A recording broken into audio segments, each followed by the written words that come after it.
Today, I'm crafting a chair without a single nail or screw, using a fair amount of precision, a little creativity, a controversial glue up, and an inordinate amount of sculpting. But there's more. We'll uncover why managing finances is more challenging today than ever before, and how technology has impacted our relationship with money, all while watching this chair take shape.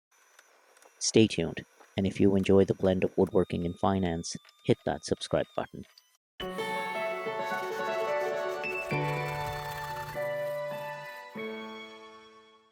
I'm making this chair for myself, a comfortable, beautiful place to hang out, watch YouTube, read, and do research.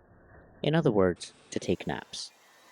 My goal is for it to defy gravity, supporting my body so that it's easy on my back and doesn't rely on typical 90-degree angles. I'm also avoiding traditional joinery methods like maloof joints.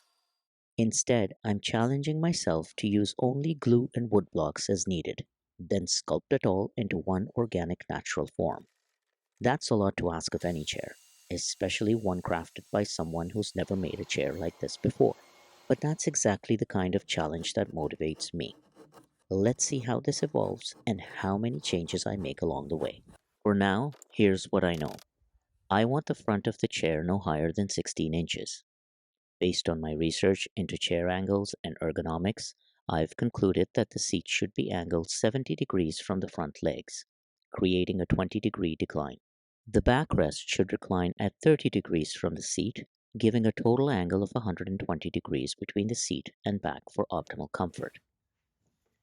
And since I've cut my 12-foot walnut boards into 24-inch pieces, no piece in this build will exceed 24 inches. Yes, cutting 12-foot boards into shorter sections might seem a bit extreme, but I have to work within my constraints. Even if I had the space to store longer boards, I wouldn't be able to move them around my workspace. Those are the basics of the build for now. As we progress, we'll work through any new decisions together. So let's move on to some broader topics. I watch a lot of YouTube, and I've seen countless videos on personal finance, how to invest, where to save, and why financial planning matters. In my opinion, these are good problems to have and generally straightforward. Give me $1 million today, and by tomorrow, it will be fully invested. But what I want to focus on is avoiding debt. In my opinion, avoiding debt should be the primary goal of personal finance. Debt is the main barrier that prevents most people from saving and investing. So, the first rule of personal finance should be to spend less than you earn. Without following this rule, the next steps of saving and investing become impossible. No potential for those good problems that YouTube is full of. I want to talk about personal finance and why it's crucial in today's world to monitor, budget, and control spending. By personal finance, I mean an individual's income, spending, saving, and investing. And I bring this up because while I'm new to woodworking, I know a thing or two about finance and accounting, thanks to my background as a CPA.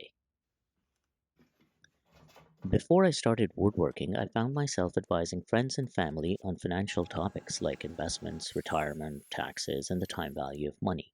These topics resonate with almost everyone at some point, so there was always strong interest. When I began woodworking, I noticed the same curiosity about custom furniture, questions about milling wood, tools, the process from raw wood to finished pieces, and time frames. So I launched this YouTube channel to share both my finance knowledge and my woodworking projects with a larger audience. Before getting into personal finance, it's important to note that this build wasn't as smooth or fast as it might look in the video. Each step of this project required a lot of thought and careful planning to ensure it was done as safely as possible. Even though I mapped out each step in advance, the reality of working through them often brought unexpected challenges. Every step had a cumulative impact on the next, creating a domino effect that required constant adjustments. After gluing up the seat back, I had to account for its curved shape. This curve ruled out using tools like the table saw or a miter saw, leaving me with just a circular saw or a track saw as options. Unfortunately, I don't own a track saw, and I tend to avoid using my circular saw on hardwood of this thickness. Not only is it an older, less capable tool, but my skills with it aren't where I'd like them to be. Since the glued up panel wasn't flat anymore, I had to place a piece of cardboard underneath it to help it slide smoothly. The curved seat back made cleaning up the miter cut after glue up particularly challenging. To make it work, I built a temporary extension for my table saw. Ideally, I would have had a large crosscut sled and a more spacious setup for my table saw to handle this job properly.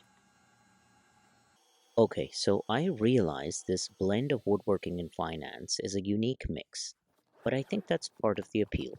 I haven't come across many channels doing this, so I hope you find this combination interesting. And please share your thoughts in the comments. Your feedback will help me refine the content. Okay, to explore personal finance, let me tell you a story. My parents often ask about my savings, by which they mean cash readily available beyond daily expenses for emergencies. This question is usually met with an awkward silence, followed by the truth. I don't keep much cash on hand. Instead, I invest and consider these investments a form of savings. I use my line of credit and credit cards for emergencies and repay the debt by liquidating investments if needed. For example, when our kitchen appliances needed replacing a few years ago, I charged the cost to my credit card and earned some points, then sold some equities a few weeks later to pay off the balance. In that case, my investments earned around 6% annually, outperforming any savings account and beating inflation. The look on my parents' faces after these conversations can only be described as, how does this guy make it through the day? But I believe I'm doing the right thing.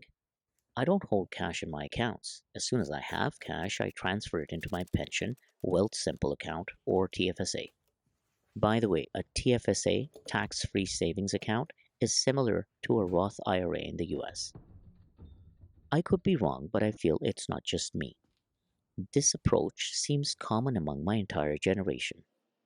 Of course, I'm basing this on my own circle of friends, but even if it is unique to me, it made me wonder, how did this financial divide between my parents and me develop? They raised and educated me, facing many of the same challenges I encounter today as a parent. They must have known what they were doing, and to dismiss their perspectives would be a mistake.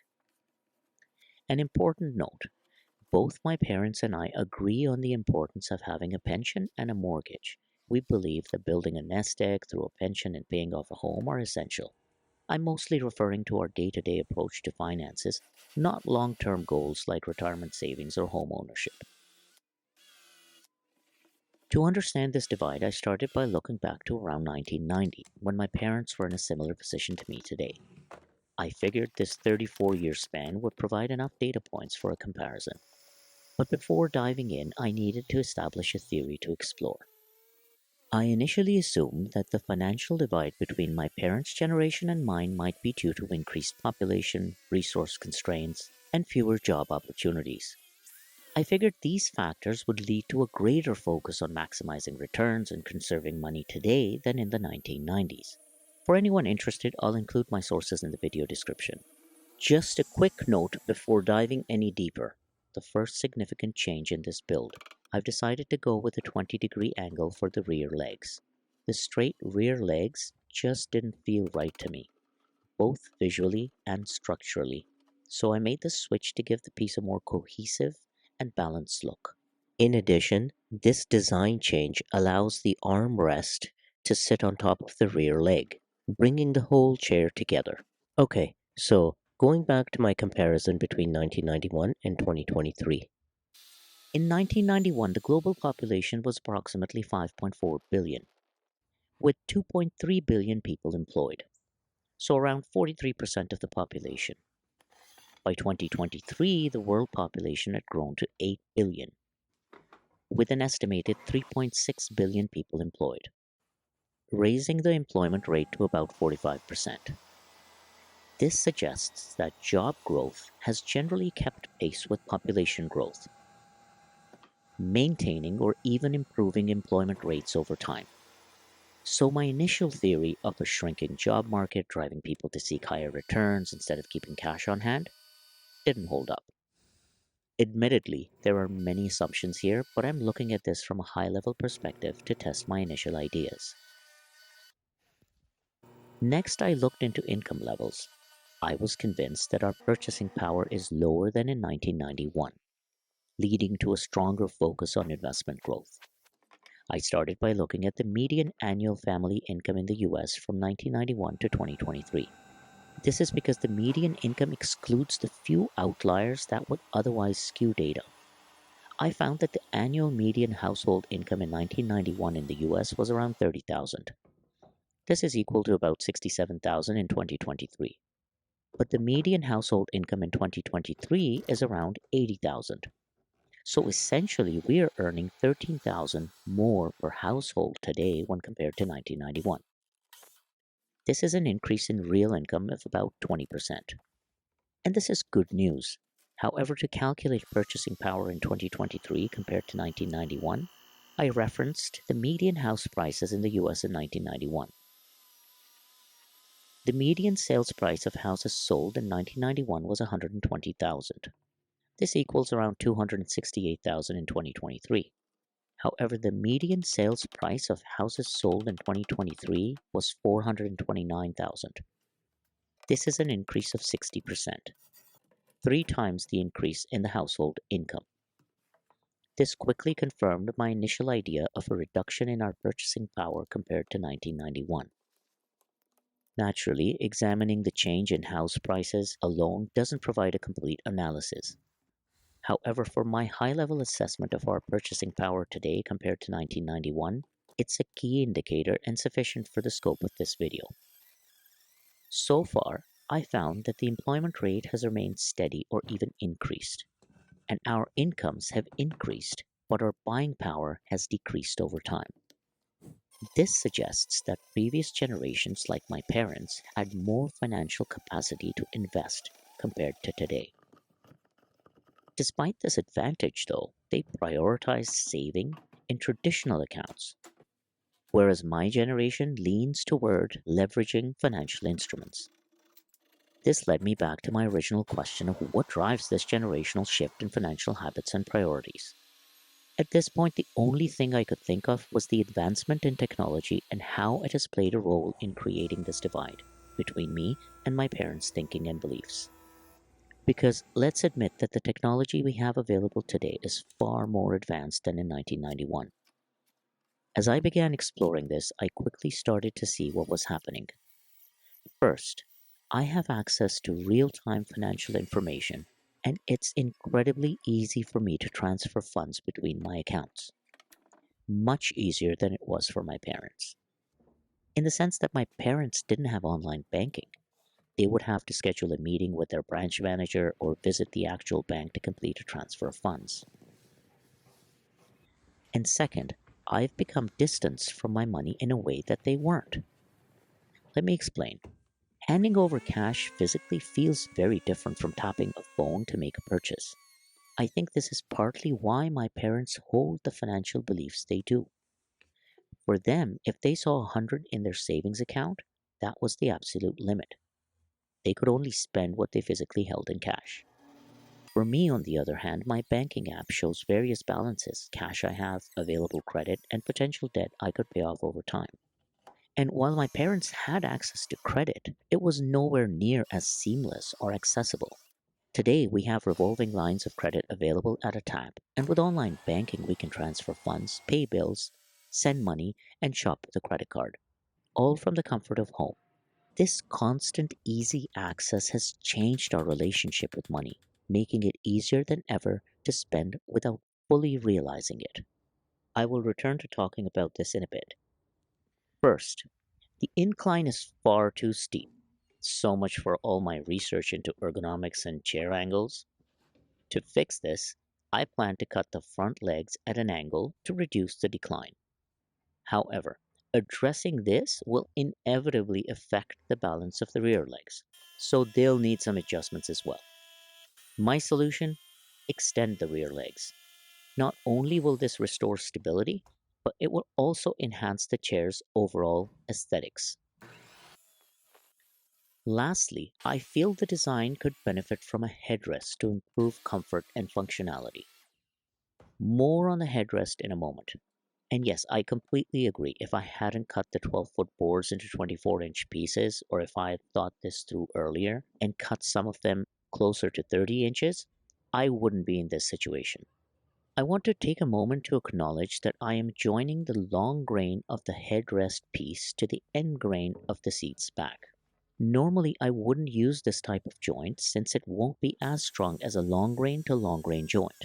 However, given that this is a headrest, which realistically won't experience anywhere near 400 pounds of stress, I'm confident the joint strength is more than sufficient for its intended purpose. What concerns me more is the potential wood expansion across the boards in the seat. The seat boards will expand and contract horizontally, while the headrest may experience vertical movement. Even with minor fluctuations in moisture, this could lead to the headrest separating over time. That said, the headrest is connected to the seat by two boards totaling about 10 inches in width. Any movement should be minimal. To further secure the headrest, I will add two half-inch dowels running through both the headrest and the seat. While I recognize that this joint is not ideal due to potential wood movement, I believe this approach will provide adequate strength and stability for the headrest. Please let me know in the comments what you think. Okay, so returning to our conversation about us becoming distanced from our money, this is where I really began to see the impact of technology on our relationship with money. Technology has created a psychological distance from our finances, making it easier than ever to spend without thinking. These days, I can go days without leaving the house, yet I might still spend hundreds of dollars ordering food, buying shoes for my kids, booking flights, and reserving hotels, all from my living room. This level of convenience just wasn't possible during my parents' time. They would take cash to pay for everything from birthday parties to groceries, and each transaction felt tangible. Now, with online stores, apps, and home delivery, parting with our money is nearly effortless. And let's be honest, tapping our phones for countless small purchases throughout the day adds up fast, often without us realizing until we're shocked by our end of month statement. At this point, I began to understand my parents' perspective. They don't have an issue with my investments. After all, whether the money is in a savings account or stocks, both can be accessed in an emergency. But I believe their main concern is debt. They're worried that I don't limit myself to the cash I have on hand. And I fully admit that if I restricted myself to my checking account, my spending decisions would be different. I'd have to time my purchases more carefully, maybe waiting for my next paycheck before buying something. Today, with credit cards built into our phones, we can buy nearly anything instantly without feeling the financial impact upfront.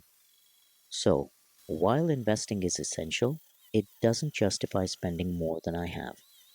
Just because I can check my investment balances and tell myself I can cover an expense later doesn't mean I should.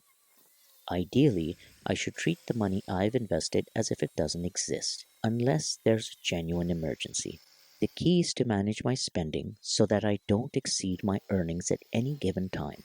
This approach naturally builds the savings my parents advocate. But this isn't easy, given how effortless it is to tap a few buttons and have something arrive at my doorstep the next day. Without discipline, this easy spending can lead to debt, which then diverts money from investments as it will be used to repay debt or make monthly installments. This is why debt is the real issue that needs the most focus in personal finance. Good financial management should prioritize avoiding debt. As a society, we've been accumulating more and more debt. US household debt in 2000 was around 5 trillion. At a conservative inflation rate of 2.5%, this would equal around 9 trillion in 2024. But the actual household debt in 2024 is around 18 trillion. That's almost double the household debt in 2000. This shows that we're incurring debt at an accelerating pace. So, after all this exploration, it seems my parents' generation was financially more secure and managed cash conservatively due to the limited technological tools. Their approach, only spending what you have in cash, is the best way to manage money, especially now when our buying power has decreased substantially and face countless tech driven temptations to spend. If I don't have the cash, I shouldn't spend it, regardless of credit access or investments. This is the foolproof way to avoid debt, which is the real issue at hand, and the skyrocketing household debt data proves it. Many factors contribute to this, but I feel that technology is a significant driver, making it easier than ever to part with our money. To wrap up my thoughts on personal finance, I'll shift back to the build. Throughout this process, I kept wishing I had more space and better tools, but honestly, working with what I had really pushed me to think outside the box. It wasn't always smooth sailing, but the experience was totally worth it. I want to point out that when I finally got some clean miters, I quickly learned that clamping a large miter joint evenly is way harder than it looks. The joint kept slipping while I was clamping, which made keeping everything stable a real headache. Then there were the dowels. Getting them aligned was a bigger challenge than I expected. I originally planned to use four dowels to join the seat and back, but things got tricky because I didn't plane all the boards to the same thickness. I usually skip this step if I know I'm going to sculpt the piece later, but this project taught me a valuable lesson. Next time I'm working with miter joints, I'll make sure all the pieces are planed to the exact same thickness. It's such a small step, but it will save me so much time and frustration when it comes to dowel placement and assembly.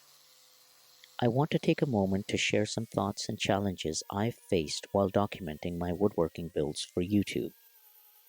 If you're interested in creating content, this might help you think ahead because when I started, I didn't realize how much complexity it would add. For example, I only use a single camera, my cell phone on a tripod, so I have to move it for every shot.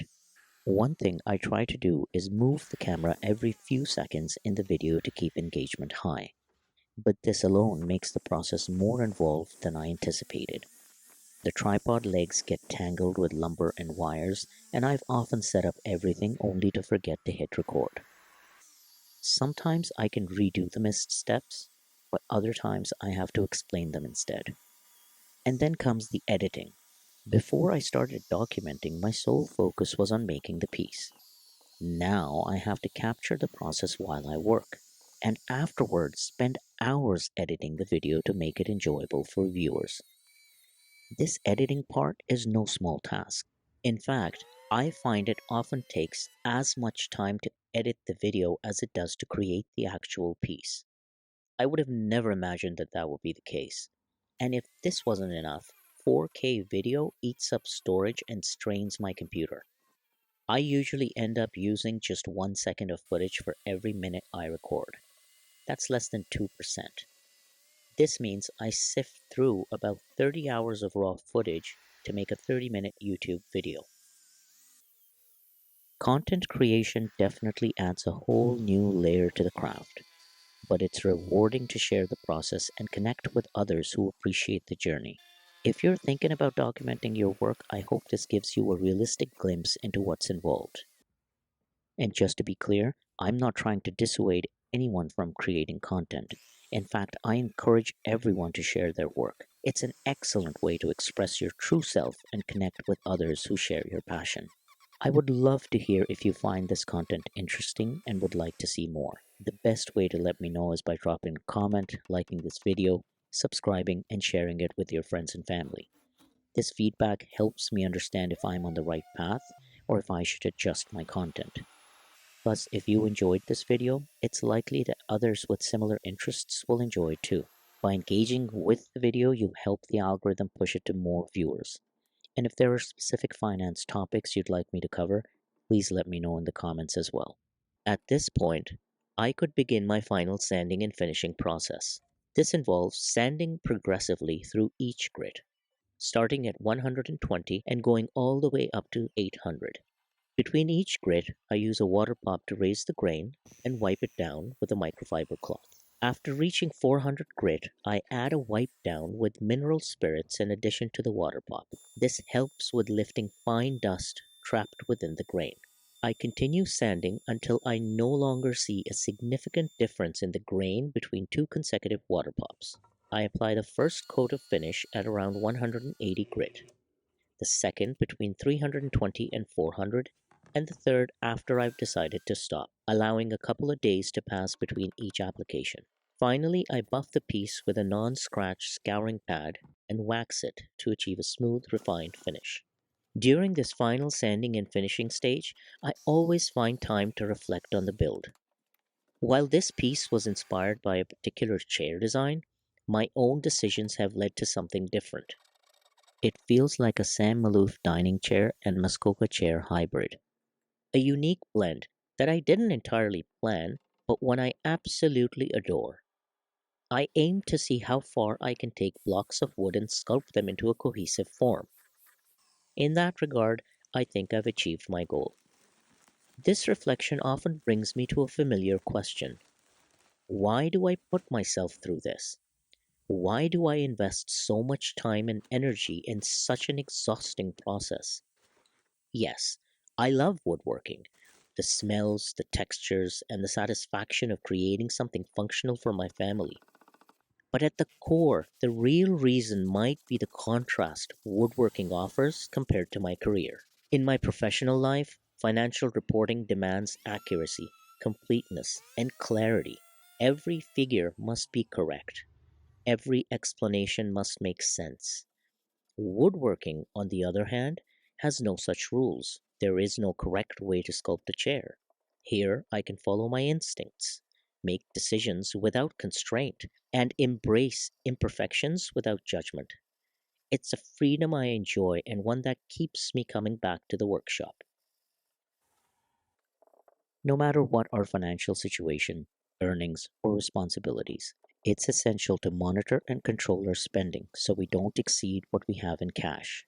Structuring personal finance to reduce spending ensures that our only concern is where to invest, not how to pay off debt. And that's a great problem to have. I am genuinely looking forward to your comments on this build. I'll make sure to reply to your questions and feel free to correct me where I'm wrong and how I could improve. Thank you for watching. Enjoy the finished chair.